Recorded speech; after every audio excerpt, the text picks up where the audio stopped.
have these wooden monogram letters, and they're indented so you can put stuff inside. And I've been wanting to do this project for a long time. I have an E and an R. So today we're going to do the E.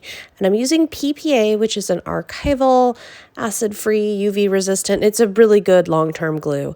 And I'm just going to put a lot, and I do mean a lot, down into the E.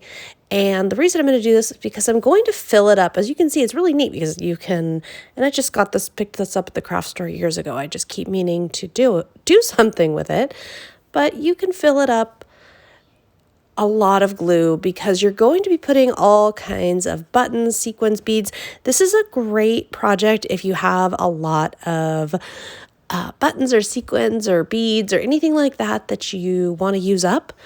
I'm going monochromatic, so I'm going with just reds, and I am just going to place all kinds of things down in here. My goal here is to completely fill the bottom. In other words, I want every inch covered, and I'm going to do that I'm going to start by just literally pouring some things in here, but then I'm going to use buttons, and the buttons are going to move the glue around, so it's not going to be that thick of glue. The glue is going to move around and get used up into all the little nooks and crannies and corners. And then once everything is set, then I will repeat this step several times actually in order to it takes a couple of layers to really get everything in there, to really get everything covered. And I'm using a craft pick to just kind of move my buttons around just so I don't get my fingers full of glue. You can certainly use your fingers here. And you can work large to small. I was just really filling it up because I understand that for my design idea, a lot of this is actually going to be partially blocked. So perfection is not the goal on a project like this. And once I have a base layer of stuff down, I'm going to go ahead and repeat. As you can see, you see all the glue in there, but I also know that I don't want any gaps, right? I don't want any of the wood showing. I just want this to be a solid sea of red embellishments. Red's Elizabeth's favorite color.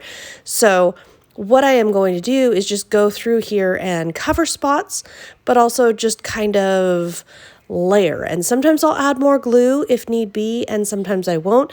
You can see that little packet of embellishments there at the top. I ended up not using that. I ended up having enough in my random stash to use up, but you could certainly purchase and use embellishments specifically for a project like this. I'm just more leftover kind of a thing. And as you can see, I just put another layer of glue on top, and these are some of my 28 Lilac Lane embellishments, and I'm taking the big pieces out and I'm scattering the small on top because I really do want to make sure that I get every little bit covered. You're going to want to let this dry probably overnight, but at least for a couple hours until the glue is completely dry, as you can see here. Now I'm going to be layering on some old toys. That's part of my concept for this, is really make a letter that's just aimed at each of my girls. But first, I do want to put white paint just along the top. And you could have done this first. I just hadn't decided what color or if I was going to paint until after the glue had dried on all the embellishments inside. And nothing special here, just acrylic paint. And I'm going to paint all the way around. And again, just on the front, I'm not doing the sides. And once this is done, we're moving into the final stages, and I'm going to switch to hot glue for 2 reasons. Number one, I'm going to use some little toys and a little pin and stuff to add dimension and decoration to this project. If I want these to be able to be removed, quite honestly, hot glue does not last forever. So over time, actually, a little bit of hot glue on these toys and no other adhesive on these toys, I'm going to be able to pop these off and then pop the hot glue off the plastic should I ever want to. So that's why I'm doing that. Or this pin, if I ever want to use this pin. I'm just putting a couple little things on the top. Again, just building, layering, dimension. And I'm also I have some artificial flowers.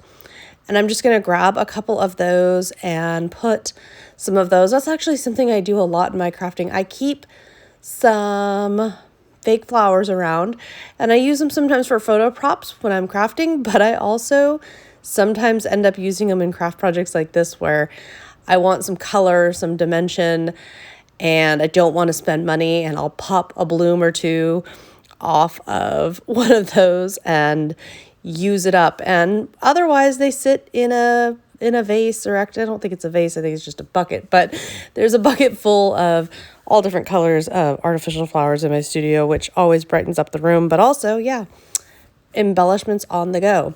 So these I am just adhering, and this one I am gluing under that little pony. And the toys are not super glued down because this is just going to sit on a shelf in here in my studio. So I'm not overly concerned about, these pieces being super glued down as far as the toys go. It's just enough to tack them on there so they don't go anywhere. This was a really fun project, and I'm really glad that I took the time to make it. Now I got to go looking around and figure out where I put the R.